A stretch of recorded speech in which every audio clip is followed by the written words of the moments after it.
na ukabidhi wewe ndugu yangu Mheshimiwa Mpogolo, mkuu wa wilaya ya Ilala, mwenge huu wa uhuru ukiwa unawaka, unameremeta na unang'aa, nikiwa nimeupokea ukiwa salama sana kutoka kaskazini Unguja, ambao leo tarehe 13 ya mwezi wa 4 utaanza kuukimbiza kwenye wilaya yako.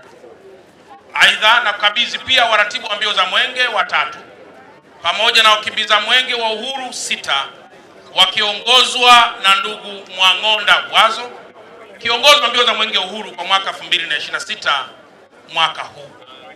Mungu akubariki na akuongoze uweze kukimbiza mwenge ya aina yoyote mpaka hapo utakapokabidhi tena katika wilaya nyingine. Mungu akusaidie.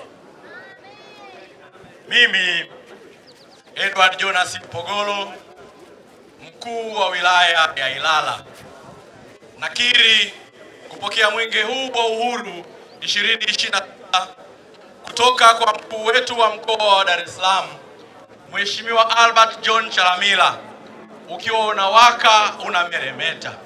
Ninakiri kupokea waratibu wote wa kitaifa na wa mkoa wa Dar es Salaam.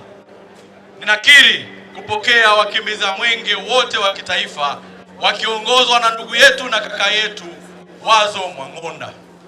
Mwenge huu wa uhuru utakapokuwa katika wilaya yetu ya Ilala utakimbizwa kilomita 54.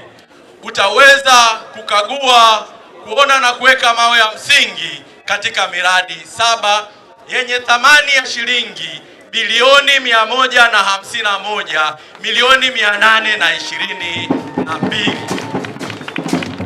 Mwenge huu wa uhuru utakapokimbizwa katika wilaya yetu ya Ilala yenye wakazi zaidi ya milioni 1,600,000 wataweza kuukimbiza Mheshimiwa mkuu wetu wa mkoa katika maeneo yote ili kuhakikisha amani, umoja na mshikamano wetu tunahudumisha kama wazee wetu walivyotuachia. Mwenyezi Mungu utusaidie na kutubariki.